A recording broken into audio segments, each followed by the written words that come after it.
Oy Zillo, detailed review দে public কিন্তু wait করতেছে। Okay sir okay. আসসালামু আলাইকুম, কেমন আছেন সবাই? বলেছিলাম বরবাদের ডিটেলড রিভিউ নিয়ে চলে আসব। এই হচ্ছে সেই ডিটেলড রিভিউ। ভিডিওটা মনোযোগ দিয়ে দেখতে হবে কারণ ভিডিওটা একটু লম্বা হবে, তবে আমি আপনাদেরকে সহজ এবং সিম্পল ভাবে পুরো মুভিটা রিভিউ করব। সো ভিডিওটা শুরু করার আগে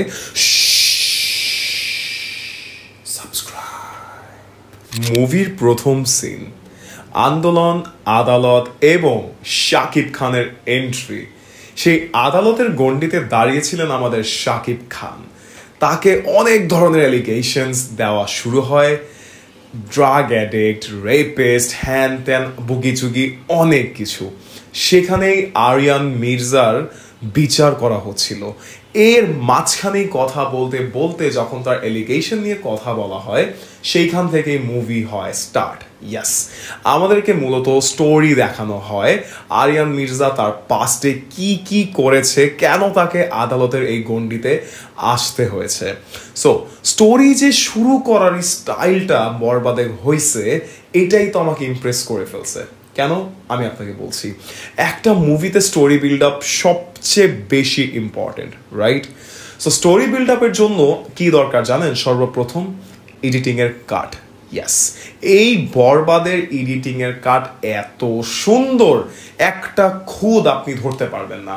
আমি আমার আগের রিভিউতেও বলেছি, Borbaad is the finest movie of Bangladesh right now. একটা সুনির্মিত মুভি হচ্ছে বরবাদ। তো যাই হোক, আমাদেরকে স্টোরিতে নিয়ে যাওয়া হয়। তো সেইখান থেকে স্টোরি শুরু হয়। বরবাদ প্রথমেই শাকিব খানের তাণ্ডব, হ্যান ত্যান, সিঁড়ি ঢাকার মধ্যে যা মন চায় তাই করে বেড়াইতেছে, ঠিক আছে? গাড়ি নিয়ে প্রথম সিন শুরু হয়।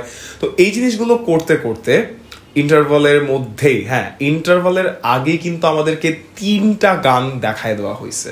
এইটা কিন্তু মানে অনেকের কাছে লাগতে পারে 3টা গান দেখায় ফেলছে ভাই হাফ টাইমের আগেই। ভাই আমি ফার্স্ট হাফ তো পুরাই বোরিং লাগবে। বোরিং লাগবে না, কারণ হচ্ছে যে 3টা গানের প্লেসমেন্ট পারফেক্ট জায়গায় ছিল।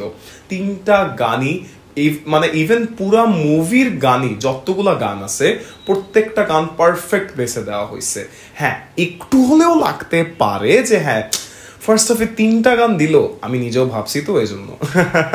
তবে প্লেসমেন্ট ঠিক থাকার কারণে, স্টোরির সাথে খাপে খাপ মিলে যাওয়ার কারণে এই জিনিসটা কিন্তু ফিল আপনার হবে না।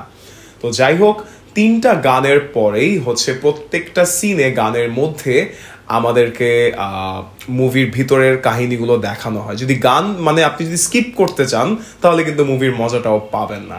এই জিনিসগুলো বরবাদ খুবই খেয়াল রেখে করেছে। আর এইবার যদি বলি মুভির ব্যাকগ্রাউন্ড মিউজিকের কথা, বাংলাদেশে অনেকগুলো মুভি দেখেছি, আমার কাছে ব্যাকগ্রাউন্ড স্কোরটা অনেক বড় কিছু। সো ব্যাকগ্রাউন্ড স্কোর বরবাদের এতটাই ইম্প্যাক্টফুল ছিল, ইট ওয়াজ অ্যামেজিং। মানে হিরোর জন্য একটা বিজিএম, ভিলেনের জন্য একটা বিজিএম, তারপর এই যে জিনিসগুলো করছে, ব্যাকগ্রাউন্ড মিউজিকগুলো আলাদাভাবে করা, এগুলো কিন্তু আমরা হলিউড বলিউডে দেখে আসছি অনেক আগে থেকেই। বাংলা সিনেমাতে এই জিনিসগুলো এখন এত সুনির্দিষ্ট, এত সুন্দরভাবে দেখানো হচ্ছে, আমি খুবই ইমপ্রেস হয়েছি। বরবাদের খুদ আমি কোথায় ধরবো আমি জানি না, একটু হলেও খুদ আছে, সেটা আমি সামনে বলছি। ভিডিওটা শেষ পর্যন্ত দেখুন। ওকে, এরপরে আমি যদি বলি, এই মুভিতে ব্যাকগ্রাউন্ড মিউজিকের পাশাপাশি আমি সবচেয়ে বেশি যদি কোনো কিছুর ফ্যান হয়ে থাকি, সেটা হচ্ছে মেকআপের। ভাই, বরবাদের যারা মেকআপ টিম আছেন, যদি আমার কেউ একজন এই ভিডিওটা দেখে থাকেন, আপনাদের টিমদের জানিয়ে দিবেন, বরবাদের makeup team a big thumbs up, big thumbs up, love you guys। তোমরা মানে কি বলবো ভাই, ওনারা যে মেকআপ করছে শাকিব খানকে, শাকিব খানের একটা লুকস আছে ইন্টারভালের পর, আপনারা যখন এই লুকসটা রিভিল হইতে দেখবেন, ও মাই গড, ওই রিভিল হওয়া লুক দেখে আমার পুরা গায়ে লোম দাঁড়ায় গেছে। আমি কি ভাই, বাংলাদেশে এইরকম টাইপের মানে মেকআপ করছে, ইট ওয়াজ অ্যামেজিং। মানে বাজেট থাকলেই যে হয় না, ওই বাজেটে কিভাবে একটা পারফেক্ট মুভি বের করতে হয়, এইটা কিন্তু আমাদের ডিরেক্টর সাহেব দেখাইছে, টোটালি দেখাইছে। সো 15 কোটি টাকা বাজেটে এই মুভি দেখে মনে হচ্ছিল 100 কোটি টাকা দিয়ে মানে করা হয়েছে, সত্যি কথা। এরপর আমি যদি বলি এই মুভিতে শাকিব খান যে hero, yes that's it, hero আবার ভিলেনও এরকম আপনার লাগতে পারে, বাট এই মুভিতে আসল খেলাটাই খেলছে ইধিকা পল। এটা শুনতে অবাক লাগছে, এই মুভির আসল খেলাটাই কিন্তু ইধিকা পল খেলছে, মানে আমাদের নায়িকার কথা বলছি। সেটা কিভাবে খেলছে, কেন খেলছে, সেটা কিন্তু মুভিতে গিয়ে দেখতে পারবেন, নো স্পয়লার। তো ইধিকা পল প্রথম থেকেই যেভাবে ক্যারেক্টারটা তার বিল্ড আপ করা হয়েছে মুভিতে, দ্যাট ওয়াজ প্রিটি গুড। আর মানে শাকিব খানের যে বাবা থাকে এখানে, আমাদের মিশা সওদাগর আঙ্কেল, তো তিনি তার যে ক্যারেক্টারটা সেটাও কিন্তু খুব জোস ভাবে পোর্ট্রে করা হয়েছে। এই ক্যারেক্টারেরও ফ্ল্যাশব্যাক আছে, মানে এই একটা বরবাদ মুভিতে আমি যদি আপনাকে বলি ক্যারেক্টার বা হচ্ছে অ্যাক্টরস বা কাস্টিং এ যারা আছে এমন কিন্তু খুবই অল্প, সত্যি কথা, একটা মুভি হিসাবে এমন কিন্তু খুবই অল্প, বাট এই কয়টা কাস্টিং মিলে আপনাকে এমন মজা দিবে। প্রত্যেকটা সিনে প্রত্যেকটা কাস্টিং খুবই ভালো অ্যাক্টিং করছে, জাস্ট একজন বাদে। ইউনো আমি যার কথা বলছি সে হচ্ছে, ও তো আমার উপরে মুইত্তা দিছে। ওকে, ওর অ্যাক্টিংটা হচ্ছে মানে ভিলেন, বাট কমেডি ভিলেন ছিল, বাট অ্যাক্টিংটা একটু বেটার করা যেত আমার কাছে মনে হয়েছে, একটু ফেক লেগেছে আমার কাছে। তো যাই হোক, এরপরে হচ্ছে এই মুভিতে যতগুলো ক্যারেক্টার ছিল প্রত্যেকটা ক্যারেক্টারের স্পেসিফিক কিছু ডায়লগ ছিল। যেমন মিশা সওদাগরের একটা ডায়লগ আমার এত ভালো লাগছে, সেটা আপনারা সেকেন্ড হাফে গিয়ে শাকিব খানকে মানে মারার জন্য বা কিছু করার জন্য কেউ থ্রেট দেয়, সো তখন মিশা সওদাগর একটা ডায়লগ দেয়, ডায়লগটা শুধু শুনেন ভাই, ও করা। আর শাকিব খান নিয়ে কিছুই বলার নাই, এই মানে এই বরবাদ মুভিতে শাকিব খান যত ডায়লগ দিছে প্রত্যেকটা ডায়লগ টপ নচ ছিল। মানে একটা মুভির পাওয়ারফুল যে দিকগুলো থাকা উচিত সেই দিকগুলো বরবাদে আমি পাইছি। Background music, dialogues, makeup, set, presentation, আমার কাছে এই 5টা অনেক গুরুত্বপূর্ণ একটা মুভির জন্য। আর এই মুভি সেটা টোটালি ডেলিভার করছে আমাদেরকে। আর এই মুভি যে কখন শেষ হয়ে যাবে আপনি ভাবতেও পারবেন না। এই মুভি এত ইনগেজিং ভাই, এতটাই ইনগেজিং, আমার মাথার উপর দিয়ে চলে গেছে। আমি চাচ্ছিলাম ভাই আরো আধা ঘন্টা চলতো, কি সমস্যা হইতো। তো এরপরে আমি ছোটখাটো কিছু উইক সাইড বলবো এবার।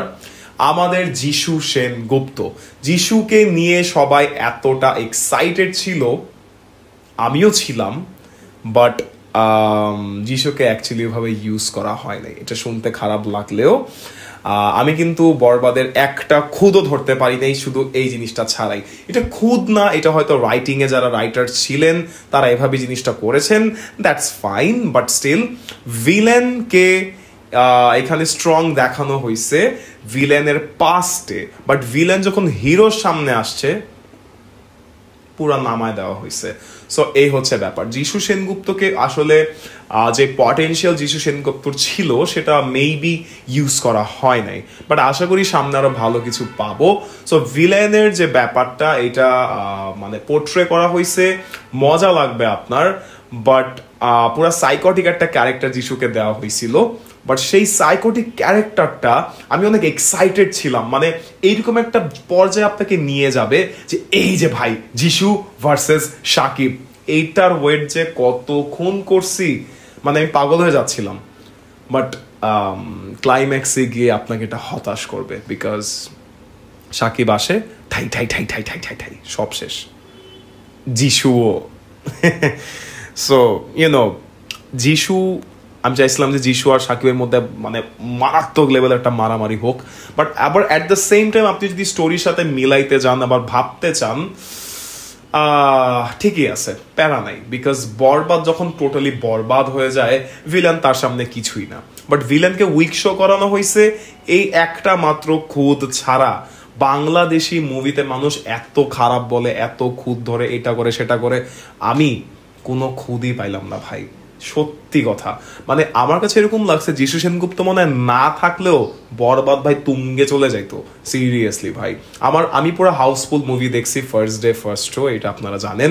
তো মানুষজন প্রত্যেকটা সিনেই হই হুল্লোড় করতেছিল, মানে পাগল হয়ে যাচ্ছিল। ইভেন এই মুভিতে এমন এমন কিছু কমেডি আছে যেগুলো আপনাকে হাসাতে বাধ্য, অ্যান্ড হাসানোর পাশাপাশি এমন এমন কিছু সিরিয়াস সিচুয়েশন তারা ক্রিয়েট করছে, বাট তাদের ইন্টেনশন ছিল এটাকে ফানি ভাবে করা।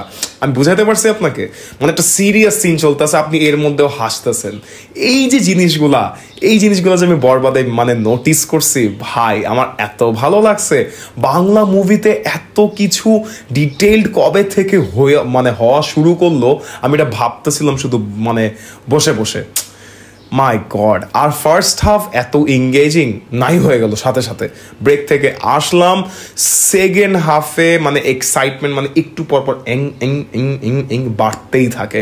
ক্লাইম্যাক্সে গিয়ে তুমুল লেভেলের ফাইট, শাকিব খানের হ্যান ত্যান, অ্যান্ড এরপর থেকে শুরু হয় মূলত বরবাদের লাস্ট সিনগুলো, যেইখানে হচ্ছে কাট আসে একটা।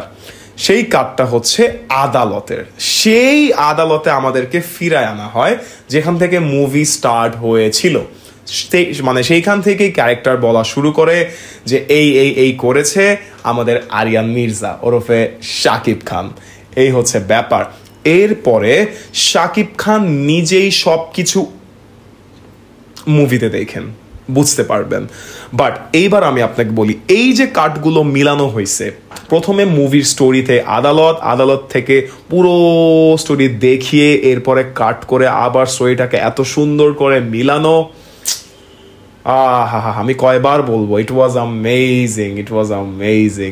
এডিটর, বরবাদের যে এডিটর টিম, আমি মেকআপ টিমকে একবার বলছি, এবার এডিটর টিমকে বলতেছি, বরবাদ টিমের মানে এডিটর টিমকে বিশাল বড় একটা থামস আপ ভাই। You guys did a great job. ও ভাই, মানে এডিটিং কেন বলতেছি, বরবাদের টিজার কিন্তু আমাদের পাগল বানায় ফেলছিল। সো টিজারের পরে মুভিতেও মানে কোনো এডিটিং এর ঝামেলা আমার মনেই হয় নাই। সো ভাই, মানে বরবাদের যে production team and everyone did a very good job. Thumbs up to you guys. Thank you so much for gifting us this kind of movie. We expect from you more and more. So যাই হোক, এরপরে হচ্ছে আমাদেরকে একদম লাস্টে সিনে বরবাদের সাথে আমাদের আরিয়ান মির্জা শাকিব খানের সাথে যা হয়, এটা আমি ভাবতেও পারি নাই, আর আপনিও ভাবতে পারবেন না। মানে এইরকম একটা অ্যাকশন মুভি আপনাকে লাস্টে এমন এক জায়গায় ফেলবে, আপনি এখান থেকে উঠতে পারবেন না, এতটুকু বলে রাখলাম। আর হ্যাঁ, আরেকটা কথা, ডিরেক্টর সাহেব স্পেশাল একজন ক্যারেক্টার রেখেছেন, যার পোস্টার আমরা দেখেছিলাম, ফজলুর রহমান বাবু। এই অ্যাক্টর, এই লোক, মানে উনি যে কোনো ইমোশনাল সিন করলে আমি কাঁদতে বাধ্য। উনি কাঁদানোর জন্যই ফেমাস আমার কাছে অ্যাটলিস্ট। তো ওনাকে এমন ভাবে ইউজ করা হয়েছে এই মুভিতে, এটা আপনি মুভিতে দেখলেই বুঝতে পারবেন। আর আমি আসলে সত্যি কথা অনেক কান্না করছি, এটা সত্যি। আর লাস্টে শাকিব খান যা করলো, বলার বাইরে ভাই। শাকিব খান যা করলো, আমি কান্নায়, যাই হোক আমি স্পয়লার দিয়ে ফেলবো আপনাদের, এগুলা বাদ দেই। তো এই যে খুঁটি নাটি ধরে আপনাদেরকে ফুল একটা রিভিউ দেওয়ার চেষ্টা করেছি। যদি কোনো কিছু মিস করে থাকি ক্ষমা করবেন, কারণ আসলে স্পয়লার দিয়ে যদি না বলি কোনো কিছু, পুরো মুভি মানে বলা হয় না। বাট স্টিল যতটুকুই পেরেছি আপনাদেরকে বোঝানোর চেষ্টা করেছি। আশা করি সবাই মনোযোগ দিয়ে ভিডিওটি দেখেছেন। আর এতক্ষণ ধরে আমার ভিডিও, আমার কথা শুনে যদি এই পর্যন্ত চলে আসেন, তাহলে আর কি বলবো বলেন, একটা সাবস্ক্রাইব কিন্তু করে ফেলতেই পারেন। আপনার চোখকে এত কষ্ট দিলেন আমার ভিডিওটা দেখিয়ে, এবার আঙ্গুলকেও একটা কষ্ট দিয়ে দেন সাবস্ক্রাইবটা করে। ওকে, সবাই ভালো থাকবেন, সুস্থ থাকবেন। আরো 2-3টা মুভি রিভিউ কিন্তু এখনো বাকি। টিকিট পাচ্ছি না ভাই, টিকিটটা পেলেই কিন্তু মুভির রিভিউ চলে আসবে, মুভিটা দেখবো আর আপনাদেরকে রিভিউ দিব। সো সবাই ভালো থাকবেন। বরবাদ মুভি হলে গিয়ে দেখুন, পাইরেসি করা অফ করুন এবং মোবাইলে বরবাদ না দেখে ডিরেক্টলি হলে গিয়ে মজা নিন। এ হচ্ছে ব্যাপার। সবাই ভালো থাকবেন, সুস্থ থাকবেন। আসসালামু আলাইকুম। Hey, Jilla! Malde!